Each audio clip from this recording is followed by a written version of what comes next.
Railroaded, the targeting and caging of Ross Ulbrict.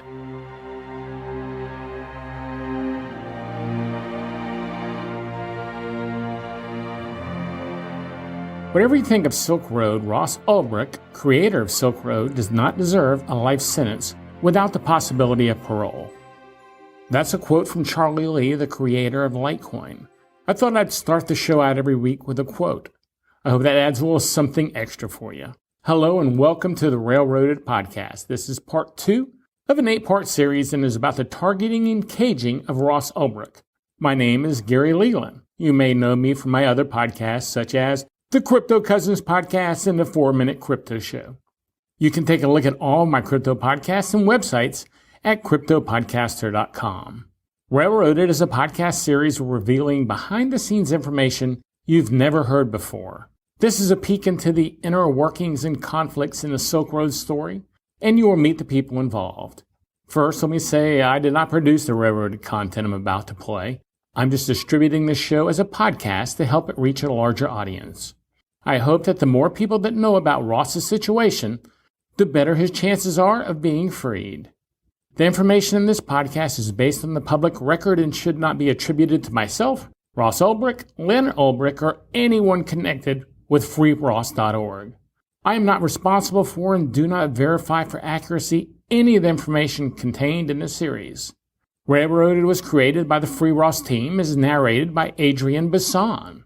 On this episode you'll hear Chapter 5, Going Rogue, Chapter 6, Thwarting Daryagan, Chapter 7, Being Wonderful, and Chapter 8, The Setup. Okay, that's enough for me. Let's go on and listen.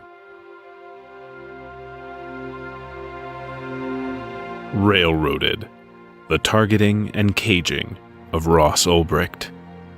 Narrated by Adrian Bisson.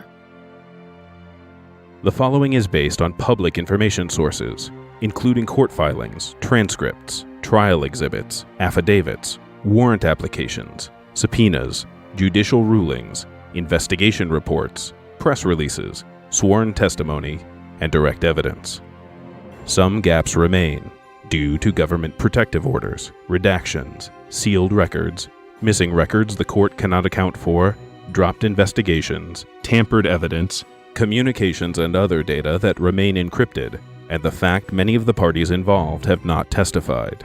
Even so, every effort has been made to accurately present the available evidence surrounding the creation, investigation, and shutdown of Silk Road, and the prosecution of Ross Ulbrict.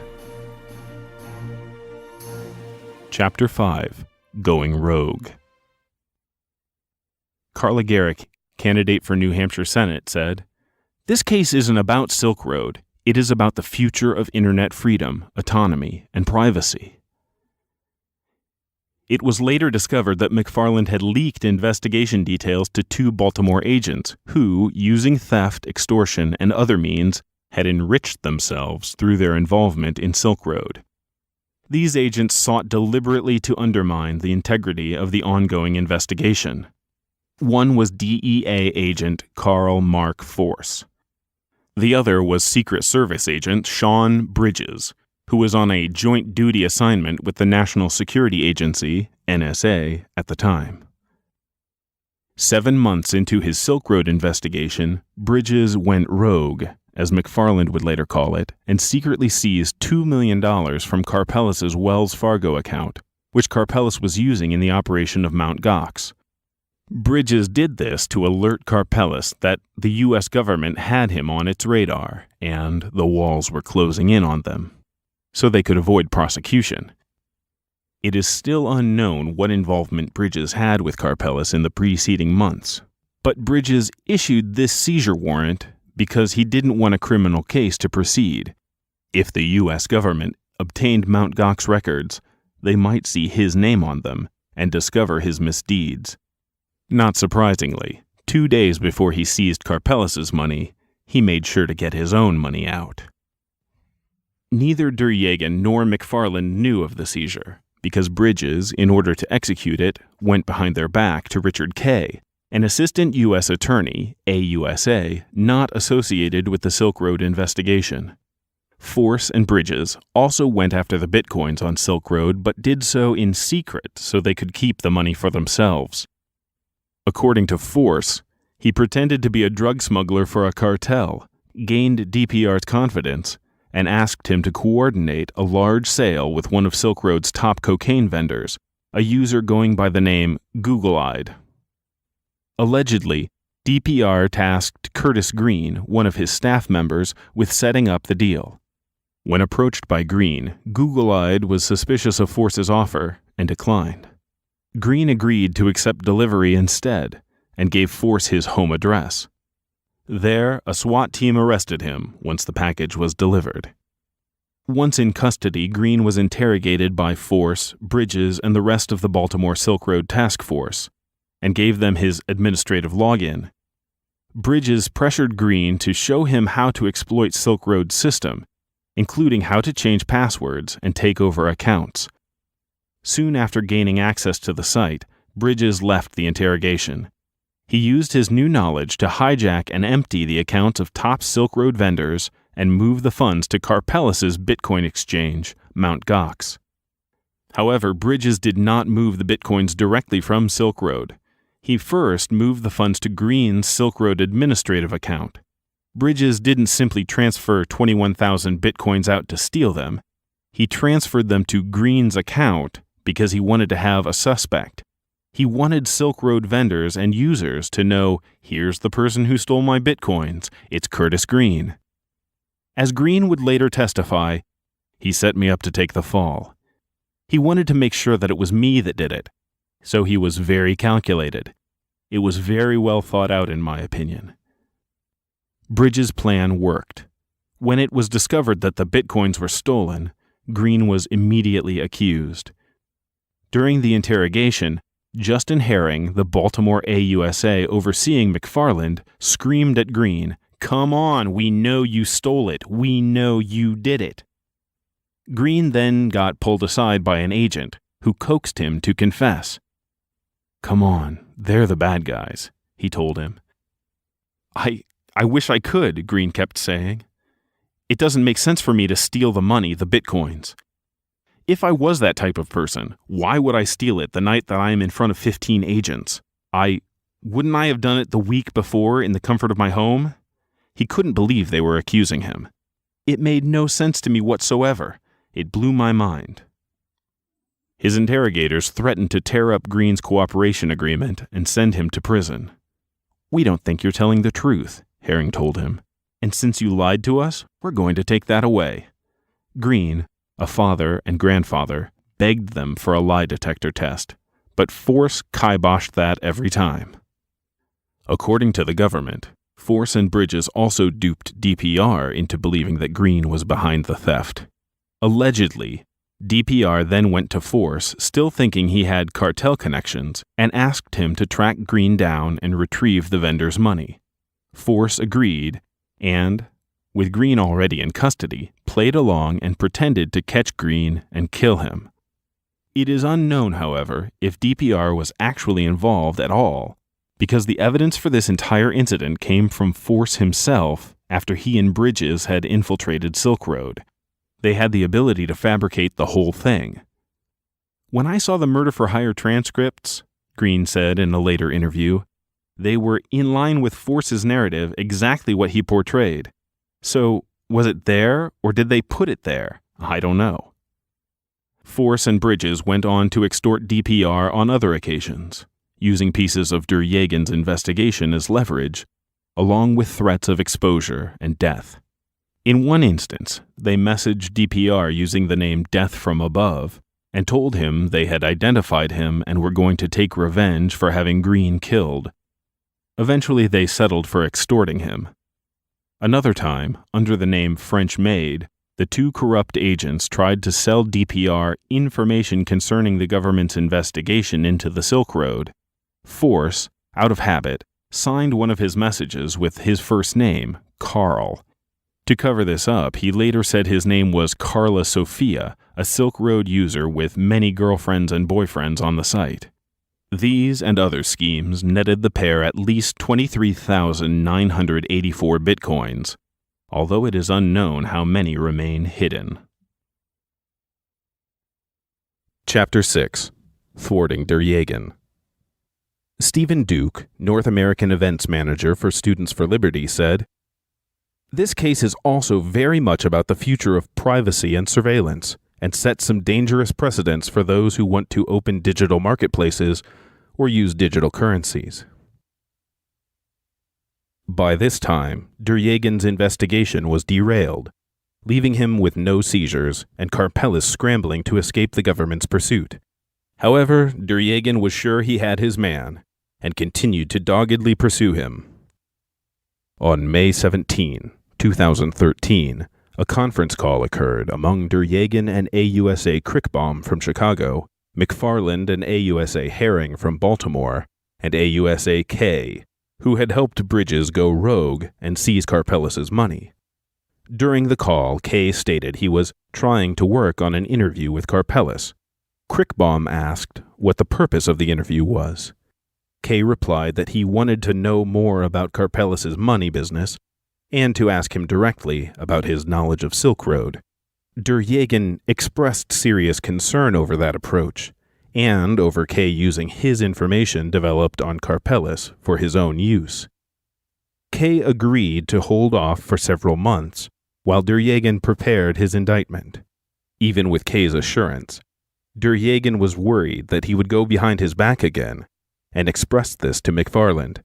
McFarland reassured him that he had complete control over Kay, and he was the one to decide whether or not Karpeles would be interviewed, that he would honor Duryagan's request to not pursue or interview Karpeles. On another conference call 2 months later, Duryagan specifically asked Herring if there were any developments with Karpeles, and Kay specifically if there were any more talks about meetings. Herring said there was not. Once again, Duryagan's trust in his colleagues was misplaced. Unknown to him, they were working out their own deal with Karpeles. In fact, on July 8th, the day before telling Duryagan there would be no meeting, Herring was notified by Kay that a face-to-face meeting was going to take place between him and Karpeles' attorney. Neither Kay nor Herring notified Duryagan or told him about the meeting when he specifically asked. 2 days later, Kay met in person with Karpeles' attorneys. During the meeting, Karpeles' lawyers brought up Silk Road and stated that Karpeles was willing to tell them who he suspects is currently running the website in order to relieve him of any potential charges. Kay then proceeded to arrange a meeting overseas with Karpeles himself. That same evening, Duryagan met with McFarland and Herring in preparation for a coordination meeting the next day, yet neither mentioned the meeting planned with Karpeles or his lawyers. At the coordination meeting, yet another law enforcement office was brought in. FBI New York, represented by their lead investigator, Christopher W. Tarbell, and Southern District of New York AUSA Saren Turner, along with multiple DOJ and CCSIP attorneys.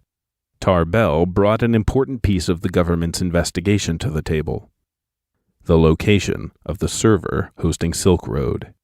It was in Iceland, and Tarbell said he was seeking a copy of it from the Reykjavik Metropolitan Police. Force and Bridges now had reason to fear that any communications between themselves and DPR would be accessible to Tarbell. Duryagan briefed his entire case to the group, and once again identified Karpeles as their main target and the man behind DPR and the Silk Road. The CCSIP attorney overseeing the meeting asked if any other office had any case on Karpeles. All the Baltimore attendees, including McFarland, Herring's supervisor, and Bridges, all remained silent, despite knowing that a meeting had just taken place with Karpeles' attorneys the day before. The CCSIP attorney went on to say that, since the information Duryagan shared was brought in good faith, that no other office should attempt to pursue Karpeles. Chapter 7. Being Wonderful. Alex Winter, director of the Deep Web documentary, said, "The Silk Road and case of Ross Ulbrict speak to some of the most important and contentious issues of our day. Citizens' rights in the digital age, government surveillance and overreach, and the often extreme and unfair sentences in cyber-related criminal cases. With the Silk Road server location in hand, there was a lot of pressure from the U.S. Attorney's Office to find DPR and take down the site. Duryegan redoubled his efforts, knowing he'd lose Karpeles if he did not arrest him before the site was taken down. To this end, he and another HSI agent created a new identity on the Silk Road forum named Mr. Wonderful. Mr. Wonderful then approached the forum administrators who regularly spoke with DPR in an attempt to turn them into informants. One admin, Cirrus, was compromised by Mr. Wonderful and recruited to cooperate against the site and DPR. Eventually, Duryegan took over the Cirrus account. As DPR's employee, he interacted with him daily, in search of any clue he could use to expose him. Once again, Duryegan mistakenly entrusted his colleagues in Baltimore with knowledge of this operation, and one of them took advantage of it with a scheme of their own. It remains unknown if this person was Force, Bridges, Kay, several working together, or someone else entirely, but whoever it was created an account named Not Wonderful and contacted DPR. Not Wonderful told DPR he could provide real-time information and analysis regarding the federal investigation of Silk Road and DPR. In the following months, Not Wonderful sold DPR intimate details pertaining to the investigation, including details of Duryegan's Mr. Wonderful operation. There is a fixation on somehow penetrating or compromising your moderators through bribing or threatening them into providing access to a staff account, he told DPR. They seem to be under pressure to get someone of great importance to show a win for USA.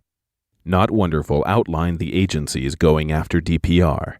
I'm trying to warn you, the DEA, ICE, Postal Inspector, NSI, FBI, CIA, NSA are itching to get credit for your arrest. DPR paid Not Wonderful in Bitcoins every week for ongoing updates on the investigation. Chapter 8. The Setup. Catherine Fitz, Assistant Secretary of Housing under President George H.W. Bush, said, Ross Ulbrict was framed. The feds who framed him broke a lot of laws and made a complicated mess. Eventually, Herring informed Duryegan about the meeting Kay had with Karpeles' attorneys and the plans to meet with Karpeles himself. Once again, Duryegan told Herring that he did not want him to pursue Karpeles or meet with him, that it would damage his ongoing investigation. But by now, Duryegan had lost control, and Karpeles was already working closely with Baltimore. Kay changed the meeting location to Guam, widely known as an NSA stronghold.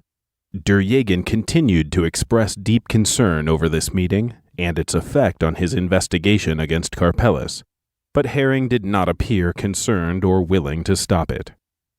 Unbeknownst to Duryegan, his colleagues in Baltimore and New York had already determined that Karpeles would not be the target. Force and Bridges learned in advance that law enforcement intended to make an arrest of DPR, thereby giving them ample time to work him. This allowed DPR to formulate and implement an escape plan that incriminated Ross. Exactly what Karpeles told Kay remains unknown, but it is established that he offered Kay someone to target as DPR instead of himself in exchange for legal immunity. Ross was the perfect fall guy, because after all, Silk Road was his idea, and he trusted DPR enough to hand his creation off to him early on. It would take just over 2 months after Karpeles met with Kay for the government to apprehend Ross. As stated in court documents, with pressure mounting toward the end of 2013, because the government had access to Silk Road's servers but permitted the site to continue operating, they seized on Ross as DPR, thereby letting Karpeles escape, and leave Ross as the wrongly prosecuted culprit. Just as Bridges had set up Green to take the fall for his theft, Ross was set up to take the fall for the entire operation of Silk Road. DPR, who purchased and was leaked information about the government's investigation of Silk Road, framed Ross to absorb the consequences. In order to issue subpoenas and warrants, and ultimately indict Ross, the government had to provide an explanation of why he was DPR and how they found him. Known as parallel construction, this is a tactic used by law enforcement as a means of disguising how an investigation began. In Ross's case, the government's explanation was that a forum post containing Ross's email address was suddenly discovered on Karpellis's website, bitcointalk.org, by IRS agent Gary Alford, using a simple date-restricted Google search. Despite Duryagan's tireless and lengthy Silk Road investigation, and his finding that the first posting about Silk Road appeared on Karpellis's forum on March 1, 2011, by a user named Silk Road, Alford claimed he found evidence of an even earlier post, dated January 29, 2011, by a user named Altoid. However, Alford couldn't have found this earlier post because it didn't exist. Rather, he testified that he found a quote of this post within another user's post talking about Silk Road. Alford then said he found a subsequent post by Altoid, dated October 11, 2011, that appeared to be a help wanted ad for a Bitcoin startup company that listed the contact information rossulbrict@gmail.com. According to the government's version of events, this post is what led them to suspect that Ross was behind Silk Road. However, it would have been simple for Karpellis, or anyone else with high-level access to bitcointalk.org, to plant this information. Alford's official story defies belief. Finding Ross's email address this way was like finding a needle in a haystack the size of the internet. It was a task that scores of investigative journalists, extortionists, hackers, and numerous law enforcement agencies had tried and failed at for years. On the other hand, if he was provided with the information in advance, it would have been like finding the needle with a high-powered magnet. With Ross's email address in hand and an explanation linking it to Silk Road, all that remained was tracking down his physical location. For a written version of this episode, plus citations and footnotes, go to freeross.org/railroaded. Thank you for taking the time to listen, and I hope you enjoyed this episode. If you'd like to help Ross, please consider signing and sharing Ross's clemency petition at freeross.org/petition. Over 172,000 people have signed it so far, and that's up another 1,000 since last week's show. So far, it's been going up about 1,000 a week signing the petition since we've started this show. For additional information, visit freeross.org. You can also follow Ross on Twitter at RealRossU, and the U is just the letter U. Everyone, please subscribe to this podcast wherever you're listening to so you don't miss a single episode. Like I said, there'll only be 8 episodes. I'd love it if you could give this podcast a 5-star rating and a great review on iTunes or wherever you're listening. That really does help way more than you know. And please share this podcast with your friends on social media, and let's get the word out there. This episode is sponsored by the BitBlockBoom Bitcoin Conference. Take a look at this great conference coming to Dallas, Texas at bitblockboom.com. I hope I get to meet you in Dallas.